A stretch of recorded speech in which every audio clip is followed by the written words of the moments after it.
and also interesting. So let me introduce the first speaker, Mr. Shinichi Wakuchi and Ryo Tanko. Thank you very much. I'm honored to speak here today. I'm explaining about the restoration of the tsunami disasters which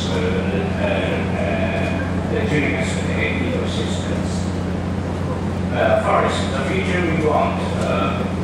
That's it. Always answers on my step and our steps.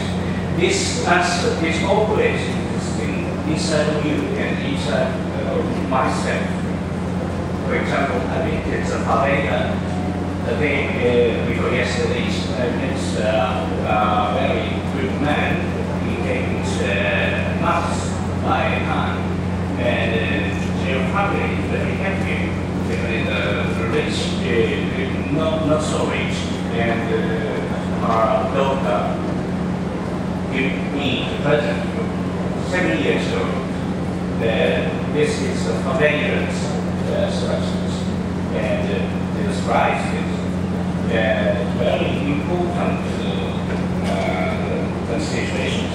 They have happiness inside of themselves. That is important, I think. For example, with the flood and ice body, the same situations. This start from this is Yunnan provinces in China. They start from the 4,000 years ago. There is no pond system, the irrigation system there, but existing still now the most sustainable way of farming. And this is Japanese site. We start from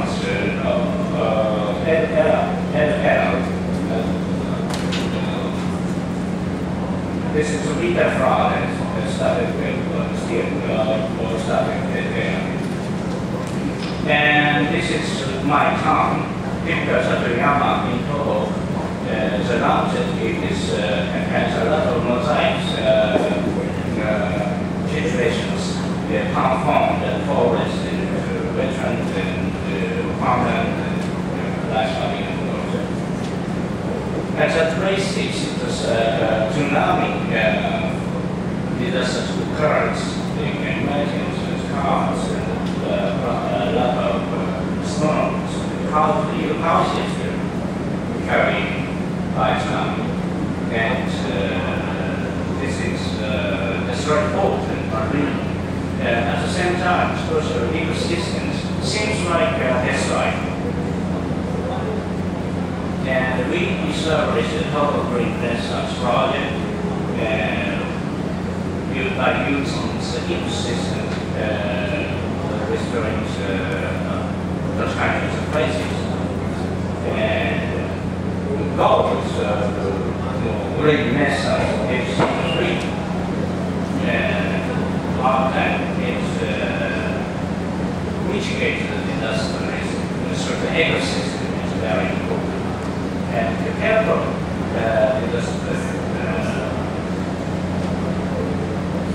prevention is very important, I guess. And so it's I think it's very important since ecosystem starts of the trees. And the disturbance of tsunamis with resilience, the three more best we must think water, ecosystem, and human activities. We can succeed these combinations like only by water and ecosystems like that. Last autumn, we can get 1.5 times product from this method. And human being activities by hand is very important, but because the layer of the soil is very sensitive, proceed also aspect examinations. Only one month we can use solid method process. This method uses European area. For example, this is Meruleta in Spain. Spain started the design SOC from 1998. And student people ecosystem monitoring is very important. Not only the scientific data, but also the literacy, enhance the literacy of ecosystems. And this is the main thing itself. Blue line is organs consists of species. And red line is novel species. The drastic change only 3 months by using water in ecosystems. And we can evaluate biodiversity, the soil biodiversity right now. According to the soil biodiversity, they are very deeply compared with the product of products, ethanol and rice values. Especially the surface soil carrying fertilizer tsunami is the most important things, and even with compared to radiation, we know that it's very effective for the radiation reducing, and economic support is also important. Also, some is on the time, please read each line. Thank you very much for your questions.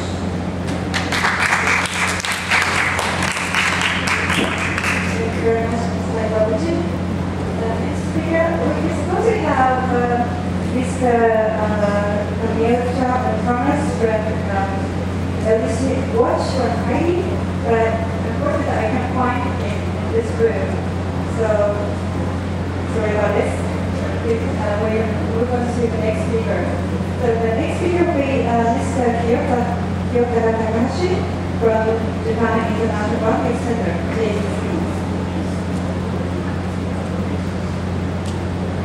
Hello everyone. My name is Takahashi.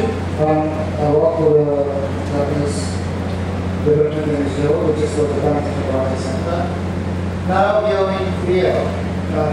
Last 20, we're not in the conference, we're now discussing about the things about the Sustainable Development Goal, SDGs.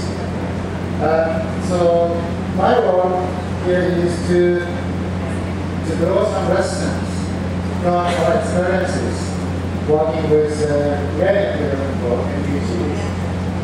Because these two things, ingredients and SDGs, are interlinked each other. When we discuss about SDGs, we have to learn some lessons from MDGs. How many of you know about MDGs? Perhaps most of you have already known about MDGs. It's too small to see, but what I want to show you here is that MDG is consisting of 8 goals. And first goal is about poverty. And now we're here talking about the environment. Then you can check the goal 7, which is about environmental sustainability. And now you see the green one is the target is already met. The red one is the target which is not met. And or maybe some deteriorating targets. So now you can see the other target from 1 to 6. Now you see more greens. But if you look at goal 7, which is about natural environment, you can see that many red one, which means that the environment degradation is still progressing. What does it mean that? Now I show you some examples of the Lao experiences which I've been working. In Lao, the many villages, the lifestyle is very much dependent on the natural environment. They get some hazard for the profits from the natural environment, from the rivers and paddy fields, and also the forests and so on. According to the IUCN, the product that each household in the village gains about 280 US dollars per year. But this kind of year has never been counted in this social statistics of the Lao government.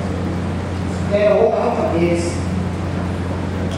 in the name of the development, in the name of public production, what the government has done is to promote the foreign direct investment, so that the more direct investment comes, and more forests has been destroyed, actually. This is the sample figures that I show you. And now you see it from 2001 to 2006. Here there is a quite quantum jump, quantum leap from 2005 to 2006. There is a massive amount of money of the foreign direct investment coming to the rise. And this is caused by the main plantation project, such as the Thailand joint venture coconut plantation, and also Malaysian palm oil plantation in Borisap provinces. This oil plantation has destroyed forests quite rapidly and also quite heavily. And this composed creates the consequence of destroying the villagers' lifestyle as well. So why this happened is because the Lao government has actually promoted this process after 2005. They made many institutions and also the laws, such as promotion of plantation, and also the land forest allocation programs and the regulation of Swedish agriculture and so on. All these institutions and the law arrangement has been made in the name of the development, in the name of the LDG, in the name of political action. So this is the voices from the villagers. I want you to look at the last one. Previously, the villagers used to own the land, and the government managed it. But now the government owns the land, and the villagers just manage it. So now I come to the equation of the LDGs.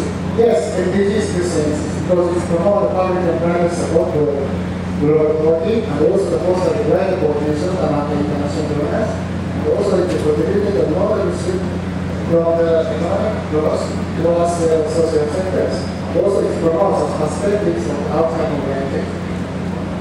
But there are also some rest to that, or some wrong sense for the LDG. That is the lack of ownership. Also not addressed in a comprehensive manner, because it's selective. The goals, there are 8 goals, but it's very selective.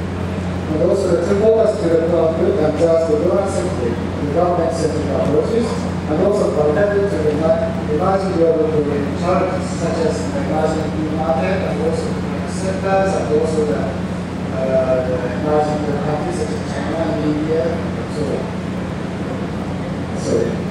So what we need is, we need to encourage the multi-dimensional approach to development. This is the lesson we learned from the LDGs, and it should be incorporated in the discussion about the sustainable development goal of SDGs. Okay, so the right question is, discussing the LDG without considering multi-dimensional approach to development is meaningless. And also discussing post-LDG without considering the sustainability of the natural environment is also meaningless. So what we have to do is, first, we have to integrate the city and LDG. This is a very crucial.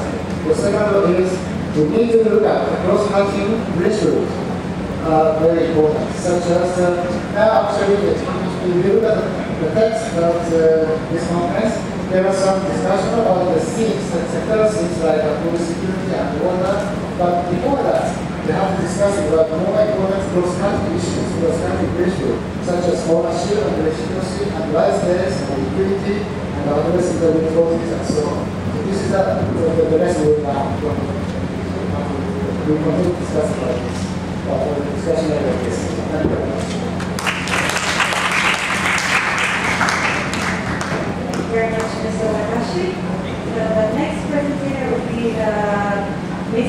Konoguchi from Japan Council on the UN Detailed Application for Sustainable Development, ESDJ.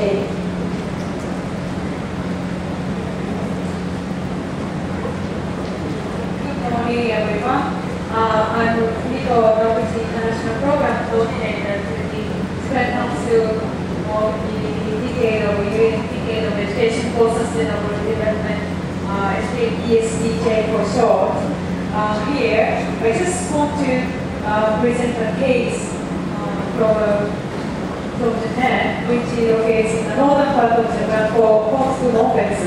My presentation will show you a very little bit of what's happening in a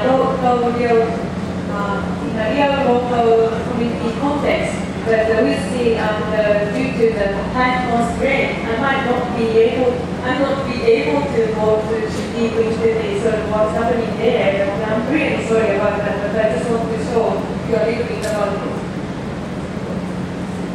And here is a Moped City this is a map of Japan, and it's the Moped City. It's a far up north, facing in a Okhotsk Sea. It's cross border of Russia, and facing the.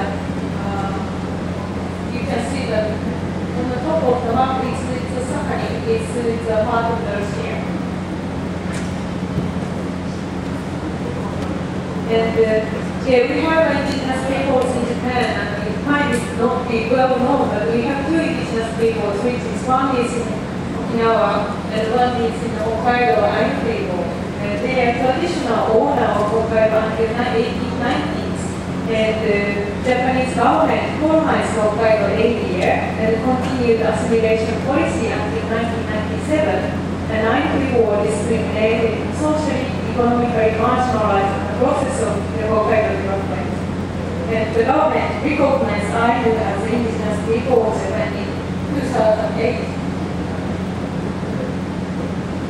And here is the Ainu elder who I have been working with since 2009. And his name is called Takayama. And he has started the local movement in 1980s for achieving sustainable local communities.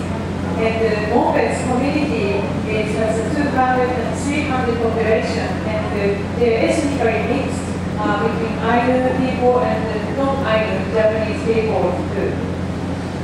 And many of the Ainu people are hiding their identity because of the discrimination, and some of them do not even know about their ethnic background because of the discriminated history. Because parents or families didn't know them as they are Ainu. And their economic and social conditions have not been very good at all. And this academic person, he started his appeal from the 1980s, covering such kind of point that the indigenous right for the salmon and whale fishing, right for the participation in a local development process and decision-making process, and education to support for the youth Ainu people.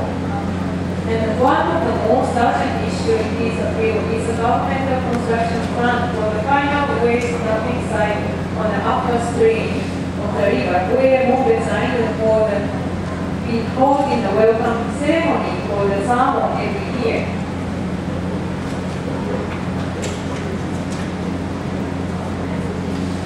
And in his appeal, he's containing he's achieving climate change sustainable economy and also the cultural biodiversity. And what he's seeking is not only life recovery, and where often the government promotes only art and dancing and craft activity, but he really needs sustainable economical development for Ainu people that makes their brings a real life recovery. And they can stand up there on their own foot too. But there are lots of obstacles in the local community because the majority of the local decision making is driven by the local people who are Ainu people, and those people's values are really dominant in the local development process. So often their local knowledge, the Ainu people's knowledge, overlooked in the process of sustainable And also there's a conflict between the non-Ainu and Ainu people too, over the economic profit. So what we are trying to do is trying to bring some empower and Ainu people and as well as non-Ainu local people too, who is non-activist Ainu people too. And we try to widen their recognition and understanding on the local sustainability, its relationship with indigenous issues. And we try to bridge the gap between stakeholder gap between knowledge. And also we try to create new knowledge for the local sustainable development. And I think the traditional, conventional efforts for this kind of appeal is more for just a feeling their right. But now what we try to do is trying to make kind of like local consensus building among stakeholders, inviting non-Ainu people. And what we have been actually doing is trying to we have been networking the local multi-stakeholders as well as the stakeholders outside of the local community, including the NGO outside of the Mobes community, and lawyers and media, and local school teachers and citizens, but not many. And we have been holding workshops, tours, and teaching private schools and environmental surveys. And this is the end of my presentation. Thank you very much. Thank you very much, Ms. Mataji. For the last presentator of the piece, let me introduce the next presentator. Is Yukiko Oda from Japan Women's Watch.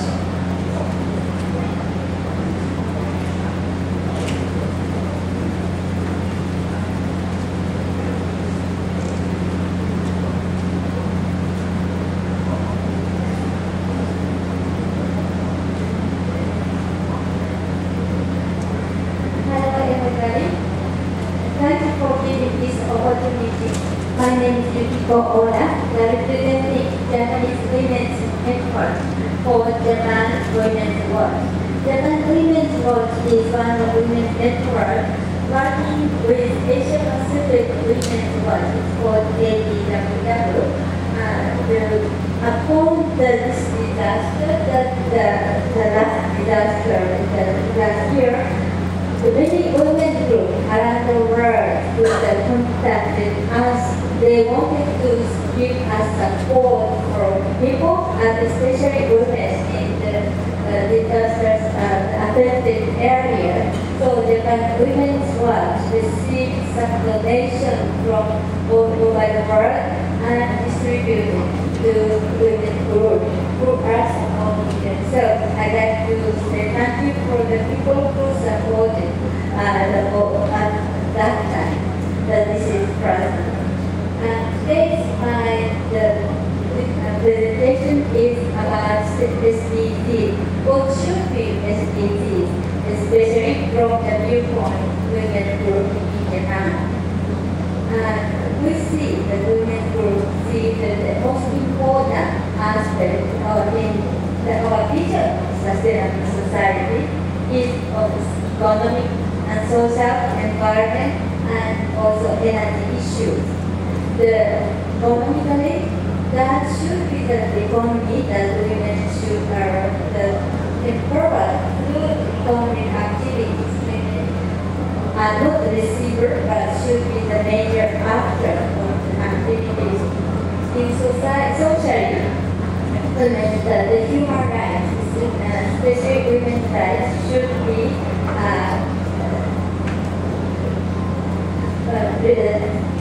guaranteed in society. And environmentally, because we like to hand on the whole nature, natural prosperity to the next generation, and also we like to share all people around the world. Energy issue that we experience after the earthquake and the power plant accident, the women will favorite that to shift from this nuclear power generation to renewable energy. And in the forming process, women should be the major part of the process. That is the allegation. And when we discuss about SDG, that is actually ongoing and government, and would like to emphasize women equality and empowerment should be the core or one of the core of SDGs, as well as it should be the core of resilient society. And in discussion, especially in the text now, we have access, say, should be concise, should be accountable, measurable, or many things as said. Unfortunately, the language with gender equality has disappeared. Yesterday's text, I'm so disappointed, but I hope that will come back to today's discussion. So, our vision, what I'd like to emphasize is the human rights or the women's rights or women's participation, especially non-measurable parts should be the part of SDG. And another aspect, who should decide? Who decides SDGs? Steering committee is supposed to make this decision, and also consists of with theoretical balance, but nothing mentioned about the balance. So I think in the process should be both the theoretical and gender balance should be. And in making that how to achieve after the SDG should be again discussed based on the women's participation as well as statistical data. That is very important in the process. But detail from our experience will be explained later out of this session. I'll give some more details now from our experience. Thank you very much. Thank you very much, Ms. Oda. Thank you all for your presentators. And so please, so we go to the next session. Will be the discussion with your session. So please, all speakers, please come to the stage one more time.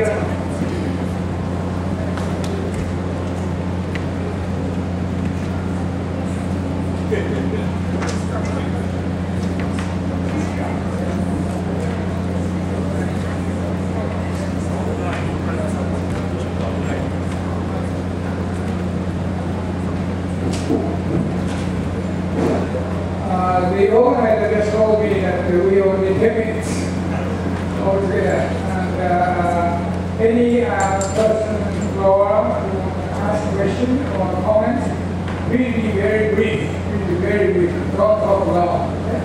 And also to answer all the questions and comments from the panelists, please also be brief. We will only 1 minute. So, anybody would like to ask a question or comment? Over there. Could you identify the name? Okay, thank you very much.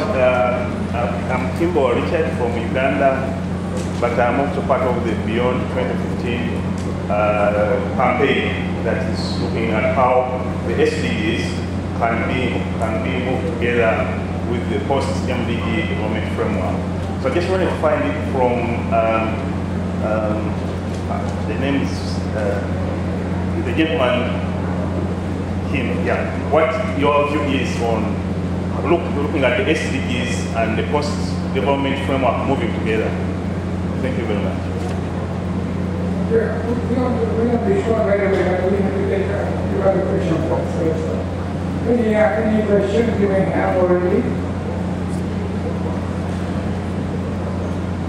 Okay, then I'm going to ask one of the panelists who have spoken from the Venice program and ask you to address this question.